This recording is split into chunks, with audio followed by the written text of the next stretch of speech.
Guys, so decided at this point we were kind of done. The only thing really left to do is pull off the valve covers themselves and pull off the timing cover, but everything else is pretty much out of it. So that's done. My friend Denny came over out of the blue. Didn't expect him to come over, but you know that's what friends are for. He knew I was working on it, so he decided to come give me a hand. So we got all the front accessories off.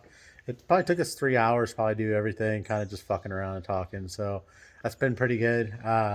Made a little mess with the fluid coming out. I didn't realize that much fucking fluid coming out.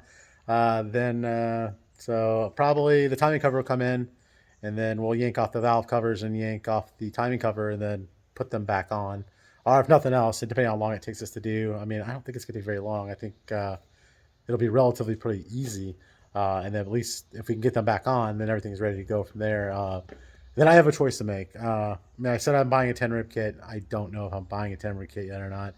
I gotta talk to the wife. But since I'm doing this myself, I did save $2,000 that I would have done had I taken this to my friend's shop, HVJ Performance. So I don't know if I'm going to buy that 10 rib kit or not. I think there's definitely evidence of belt slip. I got the piece for the broken bracket on the cover. Let me see if I can show you guys kind of what broke on that piece. So down there, this guy right here, that's what the other bracket of the alternator holds on. Kind of give you guys a view of what it looks like with nothing on it. That did snap off, so I need to buy a bolt for that, so I'm going to be doing that as well. So that's pretty much what I've got going on, guys. Hopefully this week Tasca gets me the timing cover.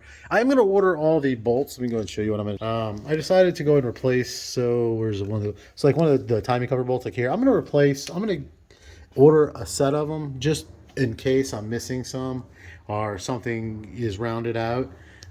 But the only thing left is the pulley. I think we're going to remove the fan shroud, and I think that's really it. But yeah, everything else is off. This is kind of what I've got going on over here. I've got, you know, all the parts. This is from the one side. I put the covers back on it. I decided I didn't want to leave those open, so I just had those laying back in there. So nothing's there, but checking out the plugs. I mean, the plugs don't look terrible. It'll focus, hopefully. The plugs don't look too bad. They have maybe 4,000 miles on them. I'm going to replace them because I'm already there. Here's the alternator. I first thought it was pretty fucked up, but when we got out, we looked at it, and we saw where it was rubbing on part of the case here on the timing cover.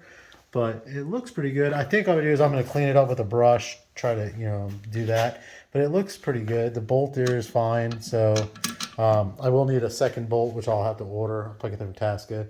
But yeah, everything else is here. The water pump's here. The bolts, the shroud, throttle body. So that's all here. So yeah, that's pretty much what I've got, guys. There's not really much more left here to do, really, until I get the timing cover. I mean, I could take everything off, but I mean, he made a good point. Why take it off and get it dirty, you know, if all I'm waiting on is the timing cover? So that makes sense. Yeah, but I'll have to come through here, clean all this up. The nice thing about it is as I'm cleaning it up, I can try to reroute some of these wires and do things. But yeah, that's where we are, guys. If you guys have any questions or any, you know, any ideas or anything like that, please let me know, man. And this is kind of more than I've ever done in my life for the cars. So this is definitely something in depth that, you know, not done before. I'm not a professional mechanic, so by any means, but I can see, I can read, and that's what I did. I pretty much read, you know, the documentation that Ford gives you to yank this thing off. So anyway, if you got any questions, you know, anything, let me know, and we'll go from there. But there we go, guys. It's been great. This will be a little longer video, and that's where we are. So we'll find out. See you guys later.